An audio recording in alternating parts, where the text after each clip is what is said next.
जानेंगे ये आउटडोर में आइस आ रही है, ये क्यों आ रही है। ये है VRV-AX का 16 HP का आउटडोर। ये देखिए, ये है 3 आउटडोरों का सर्किट है और तीनों ही आउटडोरों में आइस आ रही है।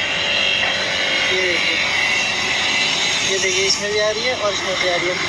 इसका रीज़न क्या है, हम ये रीज़न जानते हैं और इसमें कौन सा एरर आता है ये भी जानेंगे। ये देखिए पूरा एक्यूमुलेटर पे आइस आ रही है, पाइप पे आ रही है, सारे इंडोरों पे आ रही है, सब में आइस आ रही है। ये देखिए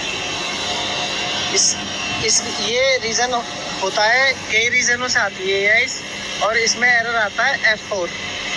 ठीक है, आउटडोर का जो ये कंप्रेसर होता है, अगर इसमें लो डिग्री का टेम्परेचर रेफ्रिजरेंट जाता है तो इसमें F4 आ जाता है, जिससे कंप्रेसर ख़राब होने के चांस भी बढ़ जाते हैं, क्योंकि कंप्रेसर के अंदर लिक्विड जा रहा है और ये जो आइस आ रही है ये संकेत देता है कि आउटडोर में लिक्विड आ रहा है। ठीक है ना, ये इसकी पहचान होती है। तो इसके आने के रीज़न ये होते हैं आइस आने के कि या तो इंडोर के फ़िल्टर गंदे हैं बहुत ज़्यादा, ठीक है, या कोई इंडोर ऐसा है 200 या 250 का जिसकी फ़ैन मोटर नहीं चल रही है, उसमें लिक्विड आ रहा है और ऐसे ही निकल जा रहा है। या एक रीज़न ये है जो कॉमन रीज़न है, सबसे ज़्यादा आता है कि मशीन ऑफ है, उसका जो एक्सपेंशन वाल मोटर होती है ना वो लीक कर रही है, बॉडी जो होती है वो लीक कर रही है उसकी, जिसके कारण ये आइस आ रही है इसमें। ठीक है ना, इसमें लिक्विड फ्लो हो रहा है। अब हम जानेंगे कि वो किस तरीके से फ्लो होता है और इसको हम ठीक कैसे कर सकते हैं, और ये भी जानेंगे कि हम कैसे पता करेंगे कि इंडोर के जो रूम का कूलिंग कॉइल होती है उसको कैसे चेक करेंगे बिना खोले कि ये लीक कर रही है या नहीं कर रही है, उसकी पहचान बताएंगे वो। अब हम आ गए रिमोट पर। अब हमें चेक करना है कि कौन सा इंडोर का एक्सपेंशन वाल लीक कर रहा है, कूलिंग कॉइल में रेफ्रिजरेंट फ्लो हो रहा है बिना इवोपरेशन हुए, तो वो हम कैसे चेक करेंगे।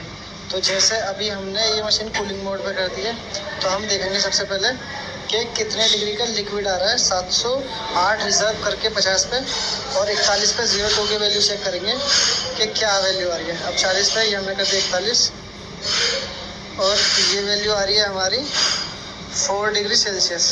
अब हमें क्या करना है चेक करने के लिए कि एक्सपेंशन वाल ठीक है खराब है, इस कूलिंग मोड को हमें कर देना है फ़ैन मोड पे। अब अगर इसका एक्सपेंशन वाल ठीक होएगा तो फ़ैन मोड पे एक्सपेंशन वाल मोटर जो है वो उसको बॉडी को बंद कर देगी और रेफ्रिजरेंट इस कूलिंग कॉइल के अंदर नहीं आना चाहिए। अगर फिर भी आ रहा है तो इसका मतलब ये है कि इसका एक्सपेंशन वाल मोटर ख़राब है। ठीक है, तो इसको चेक करने के लिए मैंने फ़ैन मोड पे कर दिया। ये मैंने कर दिया फ़ैन मोड पे करने के बाद अब मैं चेक कर रहा हूँ वैल्यू 6, 2 पे 6, ये और बढ़नी चाहिए। ठीक है ना, तो ये एक्सपेंशन वाल मोटर ठीक है, और अगर नहीं बढ़ता तो ये ख़राब है। 7,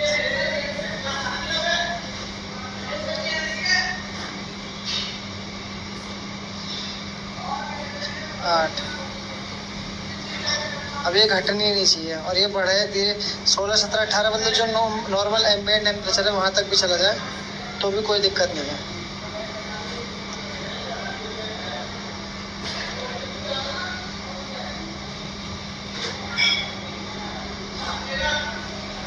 पढ़ नहीं रही इसकी वैल्यू। ये दोस्तों ये पढ़ नहीं रहा है, ये डाउन उतने का उतने ही होल्ड है। ठीक है दोस्तों, इसका एक्सपेंशन वाल ख़राब है, इसीलिए आउटडोर में जो लिक्विड जा रहा है उसी के कारण आइस आ रही है और F4 एरर इसीलिए आ रहा है। ठीक है, ये मैंने इंडोर खोल लिया है, मैंने इसकी मोटर भी खोल ली है। ये इसकी एक्सपेंशन वाली मोटर है जो ऑपरेट हो रही है। ये देखिए, ये पूरी की पूरी एक्सपेंशन बॉडी को बंद करे हुए है, पर ये तब भी इसमें रेफ्रिजरेंट फ्लो हो रहा है। ठीक है ना, तो ये इसकी बॉडी है। अगर आपको ये चेक करनी है कि खराब है किस लिए, तो इसमें ना एक नेडल होती है, मैं आपको दिखाता हूँ।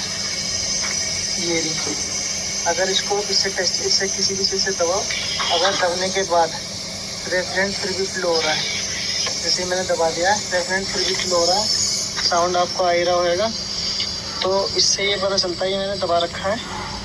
ये देखिए दबा रखा है पर रेफ्रिजरेंट फिर भी फ्लो हो रहा है। इसका मतलब ये है कि इसकी जो ये बॉडी है ना, ये बॉडी ख़राब है। इसकी जो ये मोटर है, ये ठीक है।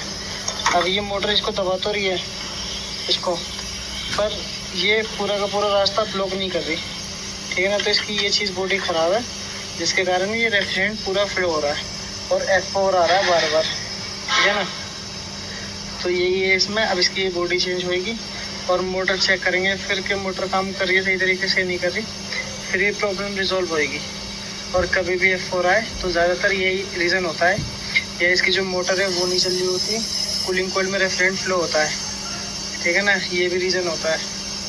और ये इसका पैनल है जो इसको ऑपरेट करता है पूरा का पूरा, ठीक है दोस्तों। इसकी एक्सपेंसिबल बॉडी और एक्सपेंसिबल मोटर दोनों चेंज कर दिए हैं। अब हम देखते हैं इसका पैरामीटर कि अब क्या बता रही है, क्योंकि पहले तो इसमें F4 आ रहा था और आउटडोर पर आइस आ रही थी। अब इसमें आउटडोर में आइस वाइस कुछ नहीं आ रही। अब देखते हैं कि इसके क्या पैरामीटर चल रहे हैं इंडोर पे।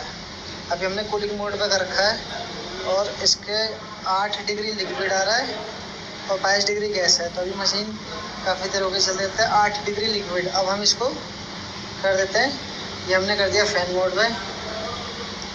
अब हम देखते हैं, अब अगर अब भी इसका लिक्विड नहीं बढ़ा तो एक्सपेंशन वाल्व काम नहीं कर रहा। अब इसका लिक्विड बढ़ना चाहिए फैन मोड में, क्योंकि फैन मोड में क्या होता है, एक्सपेंशन वाल्व ऑफ हो जाता है, जिससे हमें पता चल जाएगा कि काम कर रहा है या नहीं कर रहा। 9, 10, 11, 12। अब ये ऐसे ही बढ़ता जाएगा, ठीक है दोस्तों। इसका मतलब ये है कि इसका जो ये इंडोर में जो एक्सपेंशन वाली मोटर लगी होती है और बॉडी, वो दोनों इस टाइम प्रॉपर वर्क कर रहे हैं, ठीक है दोस्तों। ये देखो, अब इसमें F4 भी नहीं आएगा और जो आउटडोर में आइस आ रही थी वो भी नहीं आएगी। और इसके इंडोर की सर्विस तो हुई हुई है, ब्लोअर भी चल रहे हैं सारे इंडोर, बिल्कुल सारे फैन मोड पे करके। कभी भी अगर चेक करना हो कि ये दिक्कत कैसे चेक करनी है, तो अगर आपके 10 इंडोर है तो 10 में से 5 को फैन मोड पे कर दो, 5 पे कूलिंग मोड पे कर दो।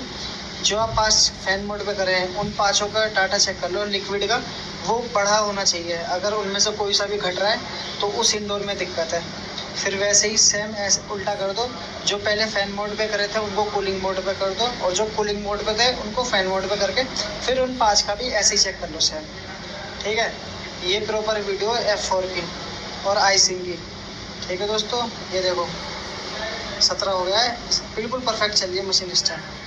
वीडियो अच्छी लगी तो लाइक करें, कमेंट करें और चैनल को सब्सक्राइब करें, और कमेंट बॉक्स में कमेंट करें कोई भी क्वेश्चन हो तो, ठीक है दोस्तों। मिलते हैं नेक्स्ट वीडियो।